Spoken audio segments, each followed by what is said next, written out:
حتیٰ کہ عزیزان گرامی بیت المقدس میں، بیت المقدس میں جب وہ انبیاء کی امامت فرما رہے ہیں ان کے ساتھ بشریت لگی ہوئی ہے. پہلے آسمان پر گئے بشریت ساتھ ہے، ساتواں آسمان پر جا رہے ہیں ساتھ میں بشریت بھی لگی ہوئی ہے. سدرۃ المنتہا کو پیچھے چھوڑ رہے ہیں بشریت ساتھ میں ہے. مقام قاب قوسین او ادنیٰ پر گئے مصطفیٰ کے نورانیت کے ساتھ ان کی بشریت بھی ملی ہوئی ہے. خدا سے ہم کلام ہیں، بشر ہیں.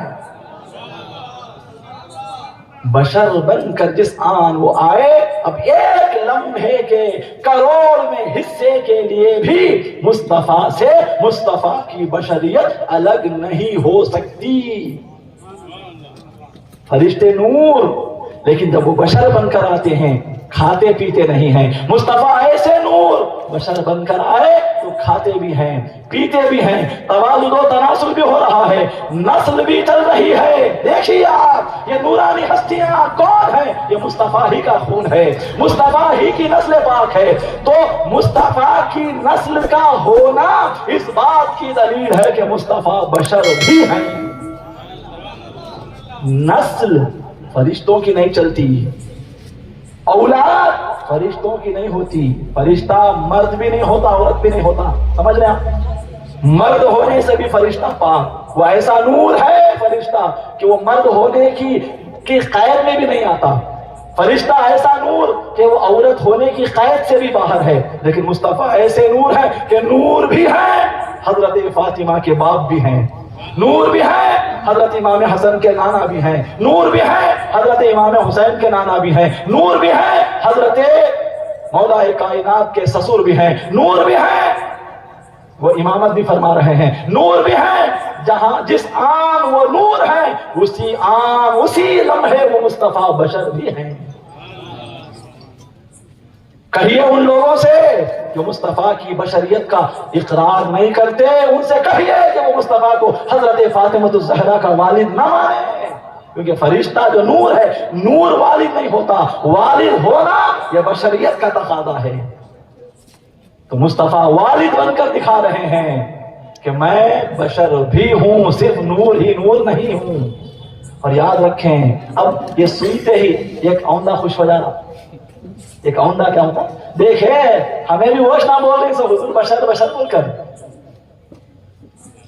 یہ پوری گفتگو سے یکتا سمجھا سو کیا بولتا آپ صبح دیکھے کہ یہ حضور بشر ہے، بشر ہمیں بھی ہوش نہ بول رہے ہیں، تمہارے حضرت پہ کو بول کر چلے گئے نا. ابھی بات پوری نہیں ہوئی ہے. بات یہ ہے کہ ہم مصطفیٰ کو بشر تو مانتے ہیں، لیکن کیسے بشر ہیں؟ خیر البشر ہیں. کیسے بشر ہیں؟ نور البشر ہیں. کیسے بشر ہیں؟ بے مثل بشر ہیں میرے مصطفیٰ. خدا کی ہر صفت کا مظہر ہے مصطفیٰ. خدا کی جو شان ہے اس شان کے مظہر کامل ہے مصطفیٰ. خدا کی ایک شان کیا ہے حضرت ناظم صاحب؟ خدا کی ایک شان کیا ہے؟ لیس کمثلہ شیء. خدا کی ایک عظمت یہ ہے، ایک شان یہ ہے کہ لیس کمثلہ شیء، خدا کے جیسی کوئی چیز نہیں. اب اسی لیس کمثلہ شیء جو خدا کی ذات کی ایک صفت ہے، اس صفت کے مظہر ہے مصطفیٰ. کیا مظہریت کر رہے ہیں؟ میں بشر تو ہوں لیکن ایسا بشر کہ میری بشریت کی طرح آدم کی بشریت بھی نہیں. میں ایسا بشر کہ مجھ جیسا بشر، میرے جیسی بشریت حضرت ابراہیم کی بشریت بھی نہیں. پیغمبروں میں، نبیوں میں، رسولوں میں آنے والے سب بشر ہیں، لیکن کسی پیغمبر کی بشریت میری بشریت کی طرح نہیں. میری بشریت ایسی بشریت ہے کہ میری بشریت کے مثل فقط میری ہی بشریت ہے، دوسری کوئی بشریت ہے ہی نہیں. ایسا بشر ہوں میں. خدا کے رسول مصطفیٰ جان رحمت علیہ السلام خدا کے بے مثل بشر ہیں. اب سوال ہے خدا اللہ حضور اکرم علیہ السلام بے مثل بشر کیوں ہیں؟ بے مثل بشر کیوں ہیں؟ مصطفیٰ کی بشریت کی طرح کسی اور نبی رسول پیغمبر ولی قطب وغیرہ کی بشریت نہیں ہے. کیوں؟ سوال سمجھ میں آ گیا؟ حضور بشر ہیں، ہم نے کہا بے مثل بشر ہیں. آدم و موسیٰ و عیسیٰ، ابراہیم و اسماعیل و یحییٰ و زکریا علیہ السلام میں سے کسی بھی پیغمبر کی بشریت مصطفیٰ کی بشریت کی طرح نہیں. کیوں؟ جواب سنیں گے.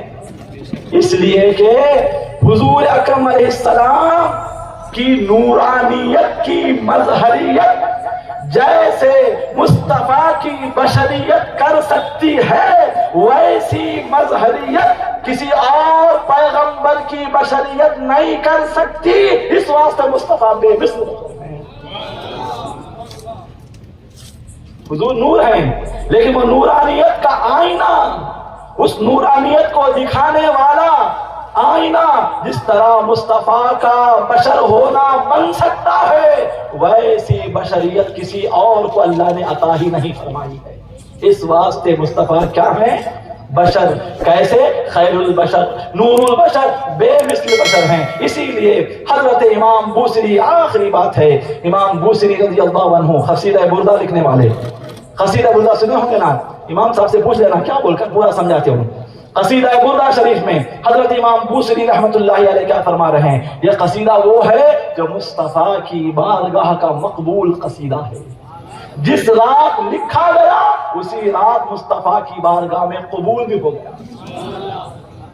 جس رات لکھے مصطفیٰ بنفس نفیر مدینہ منورہ سے اس قصیدے کو سننے کے لیے امام بوصیری کے خواب. کیسا قصیدہ ہے؟ اس قصیدے میں ایک شعر امام بوصیری مصطفیٰ جان رحمت کی بشریت کے حوالے سے کہہ رہے ہیں. کیا کہہ رہے ہیں؟ فَمَبْلَغُ الْعِلْمِ فِيهِ أَنَّهُ بَشَرٌ، فَمَبْلَغُ الْعِلْمِ فِيهِ أَنَّهُ بَشَرٌ، کہ تم کتنا بھی علم حاصل کر لو، مصطفیٰ کے کیسے بھی کمالات تم سیکھ لو، پڑھ لو، جان لو، لیکن یہیں تک تم پہنچو گے. ہر علم کیا کی انتہا یہیں تک ہے کہ مصطفیٰ بشر ہیں. مصطفیٰ کے کیسے بھی کمالات حاصل کر لو، لیکن تمہیں کہنا پڑے گا کہ مصطفیٰ بشر ہیں. یہ شعر آپ نے لکھا. اس میں اور ایک مزیدار بات ہے، سنیں گے نا؟ بیزار تو نہیں، ناراض تو نہیں؟ کیا رے تا کاٹ رہا میں، ایسا تو نہیں. بولنے میں مجھے تکلیف ہو رہی ہے، پھر بھی میں آپ کی محبتوں کی وجہ سے بولتا جا رہا ہوں. سنیں گے نا؟ آخری بات ہے، اس کے بعد ختم. کیا بول رہا تھا میں؟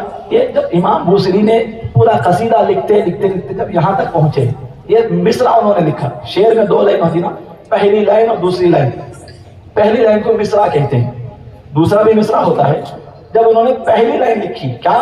فَمَبْلَغُ الْعِلْمِ فِيهِ أَنَّهُ بَشَرٌ، علم کی انتہا یہیں تک ہے کہ مصطفیٰ بشر ہیں.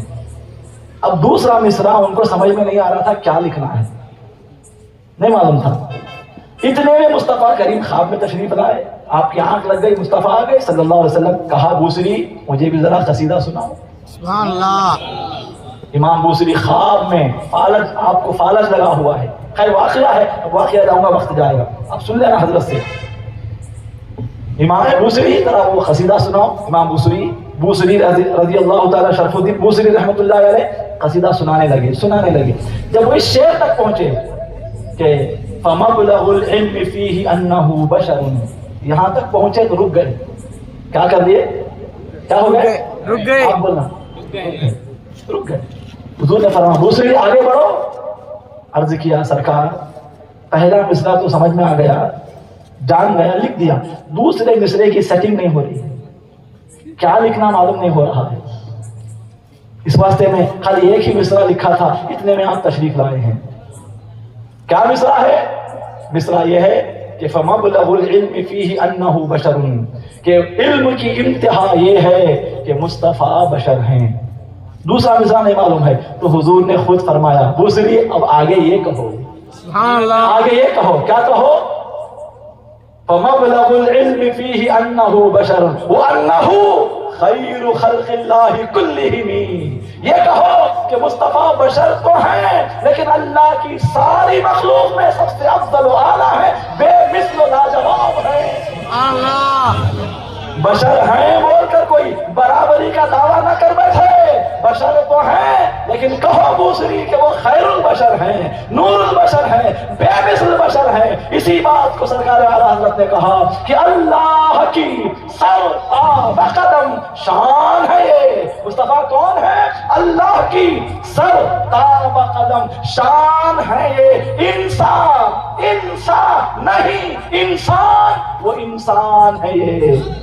اللہ کی سر تا بقدم شان ہے یہ، انسان نہیں، انسان وہ انسان ہے یہ. قرآن تو ایمان بتاتا ہے انہیں. قرآن پڑھو تو بولتا ہے کہ مصطفیٰ بشر نہیں، بشر ہونے کے ساتھ ساتھ ایمان ہے کہتا ہے قرآن.